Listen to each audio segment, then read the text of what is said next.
Hello, welcome back to the reading of the poem of the Man-God written by Madeto, Volume 4, Chapter 462, Part 2.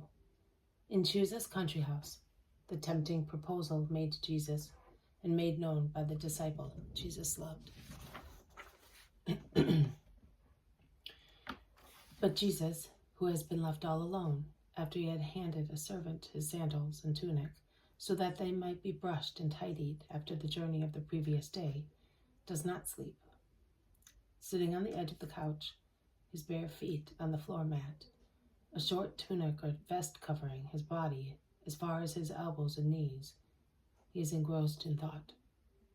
And if his scanty attire makes him look younger in the splendid, perfect harmony of his virile body, the intensity of his thoughts, which are certainly not joyful, wrinkle and contract his face in a painful expression of tiredness, which makes him look older. Excuse me. There is no noise in the house, and there is nobody in the country, where the grapes are ripening in the oppressive heat. The dark curtains hanging at doors and windows are motionless. Hours pass thus. Twilight increases as the sun sets, but the heat persists, and Jesus' meditation persists as well. At last the house appears to be awaking. One can hear voices, shuffling of feet, orders. Chuza slowly moves the curtain aside to see without disturbing. "Come in, I'm not sleeping," says Jesus. Chuza goes in. He is already wearing a trimmed robe for the banquet. He looks and realizes that the couch shows no sign that anyone has lain on it. "Have you not slept? Why? You are tired." "I have rested in the silence and the shade. It is enough for me." "I will have a tunic brought to you." "No, mine is certainly dry. I prefer it. I intend to leave as soon as the banquet is over. I beg you to have a wagon and boat ready for me." "As you wish, Lord. I would have liked to keep you here until dawn tomorrow." "I cannot. I must go." Chuza goes out bowing. I can hear many people talk in low voices. More time passes. The servant comes back with the linen garment which has just been washed, sweet smelling of sunshine, and with the sandals, which have been brushed and softened with oil or fat, and are thus shiny and flexible. Another servant follows him with a basin, and amphora, and some towels, and he leaves everything on a low table. They go out. Jesus joins the guests in the hall that divides the house from north to south, forming a pleasantly ventilated room, provided with seats and adorned with variegated curtains, which modify the light without interfering with the air. As they are now drawn, one can see the green border surrounding the house. Jesus is imposing. Although he has not slept, he seems to be full of energy, and his gait is as majestic as a king's. The linen garment which he has just put on is snow white, and his hair, bright after the bath in the morning, shines gently, framing his face with its golden hue. "Come in, come, Master. We were waiting for you." "We were waiting for you only," says Chuza, and leads him before everybody into the room where the tables are laid. They sit down after the Thanksgiving prayer and a supplementary ablution of hands, and dinner begins, as pompous as usual, in silence at first. Then the ice is broken.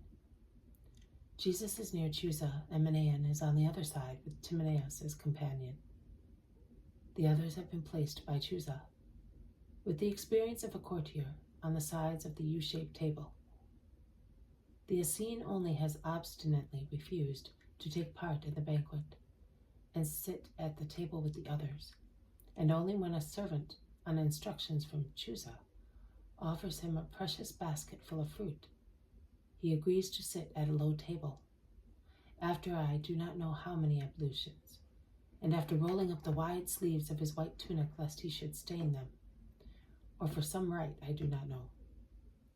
It is a strange banquet, as they communicate with one another by means of glances rather than by words. They only exchange few words of courtesy and scrutinize one another. That is, Jesus studies his fellow guests and is studied by them.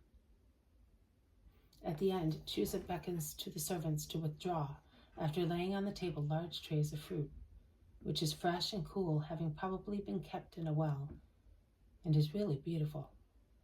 I would say that it is almost frozen, as it is covered with that kind of hoarfrost that is typical of fruit kept in ice boxes. The servants go out after lighting also the lamps, which are at present not required, as it is still clear in the long summer sunset. "Master," begins Chuza, "you must have wondered why we held this meeting and why we have been so silent. But what we have to tell you is very grave and is not to be heard by imprudent ears. We are now alone and we can speak. As you can see, all the people present have the greatest respect for you.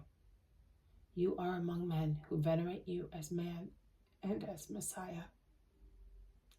Your justice, your wisdom, the gifts of which God has made you master, are known and admired by us. You are for us the Messiah of Israel. Messiah according to the spiritual idea and the political one. You are the expected one, who will put an end to the grief and dejection of a whole population, and not only of this people within the borders of Israel, or rather of Palestine, but of the people of all Israel, of the countless colonies of the diaspora spread all over the earth, which make the name of Jehovah resound under every sky and make known the promises and hopes which are now being fulfilled, of a restorer Messiah, of a revenger, of a liberator and creator of true independence, and of the fatherland Israel. That is, of the greatest fatherland in the world, the fatherland, queen and ruler, which will cancel all remembrance of the past and every existing sign of servitude. Hebraism triumphing over everybody and everything and forever, because that was said and that is being accomplished, Lord. You have here before you all Israel and the representatives of the several classes of this eternal people, punished but beloved by the Most High, who proclaims it his. You have the pulsating, wholesome heart of Israel, with the members of the Sanhedrin and the priests. You have power and holiness with Pharisees and Sadducees. You have wisdom with scribes and rabbis. You have politics and value with Herodians. You have wealth with rich people. The population with merchants and landowners. You have the diaspora with proselytes. You have even those who are separated, as they are now inclined to become united, since they see in you the expected one. The Essenes, the unreachable Essenes. Look, O Lord, at this first wonder, at this great sign of your mission, of the truth concerning you, without violence, without means, without ministers, without troops, without swords. You are gathering together all your people as a reservoir collects the waters of countless springs. Almost without any word, without whatever imposition, you have gathered us, a people divided by misfortunes, by hatred, by political and religious ideas, and you have reconciled us, O Prince of Peace. Rejoice at having redeemed and restored, even before assuming scepter and crown, your kingdom. The expected kingdom of Israel has begun. Our wealth, our power, our swords are at your feet. Speak, order. The hour has come. Everybody approves of Chuza's speech. Jesus, his arms folded on his chest, is silent. This has been a reading from the poem of the Man God, written by Maria Val Torta, Volume 4, Chapter 462, Part 2. In Chuza's country house, the tempting proposal made to Jesus and made known by the disciple Jesus loved. Thank you for listening.